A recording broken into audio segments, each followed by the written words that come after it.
to live in a castle, Tony! Alone! And rich white people pay me to play piano for them because it makes them feel cultured. If I were to ask you about one moment, one single moment from film that ever made you wet your eyes with tears, what would it be? The main focus of our video today is the movie Green Book. Now I can hear what you're thinking there behind the screen. A video about crying? With a comedy?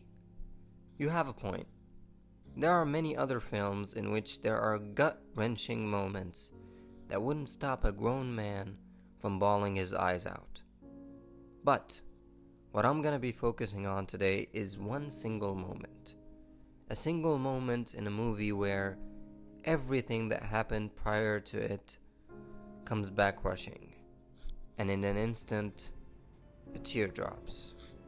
And I could not think of another perfect example of this than the movie Green Book. Let's find out why. But first we have to answer another question. What does make people cry?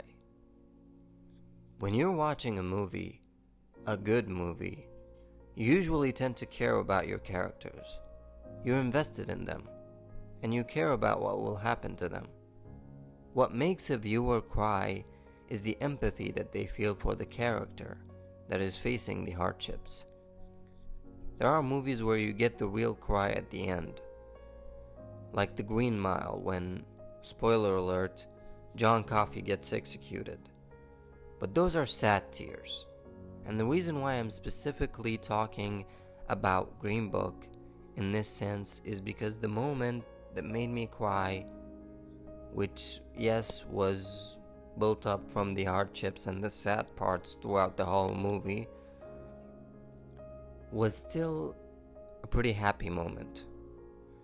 Green Book is a movie about an Italian guy, Tony Lip, who gets hired by an African American musician named Don Shirley to drive him through the Deep South on his tour. The movie is set in 1962, and I'm pretty sure you know where I'm going with this. It's about racism. That's another reason why Don hired Tony, to protect him down there. It's basically a buddy movie, but an Oscar-worthy one. And so, throughout the movie, they go through some tough times. Times where Don has to stay in colored-only motels because the fancy white ones don't allow him in. Times where Don can't go to the bathroom at the very place where he's playing. Times where he can't even eat at the restaurant where he's playing. I apologize, but these are long-standing traditions, club rules. I'm sure you understand. And of course, times where they get stopped by the police. Now, this scene is directly correlated with the one that will give the payoff.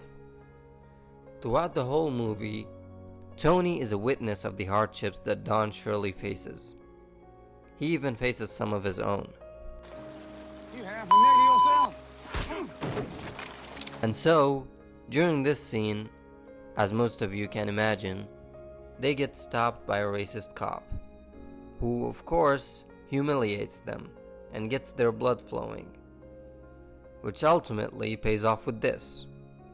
The quite large doses of racism Don faces during his tour, which Tony was a witness of, ultimately grows their bond and gets them closer together.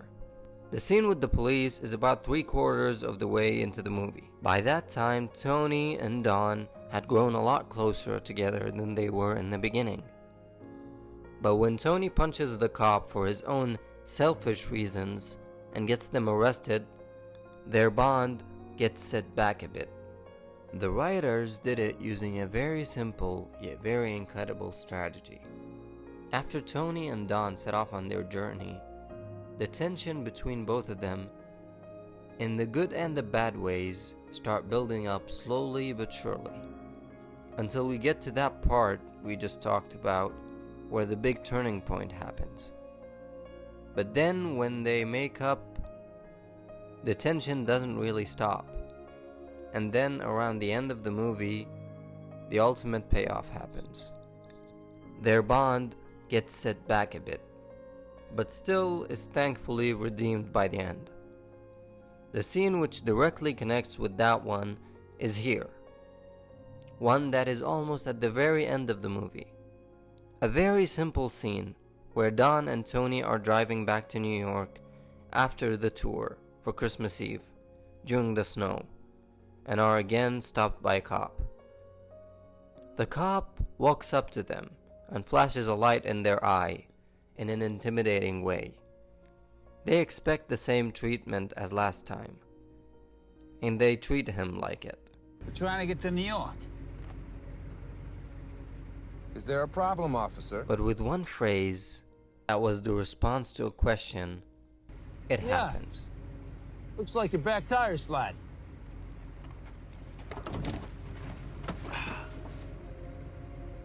And the tears of joy start pouring down my face. All the racism, all the humiliation, all the agony pays off with a single moment. A moment of hope. The cop helps them out with the tire, which gives the audience a few extra seconds of tears and a smile on the face.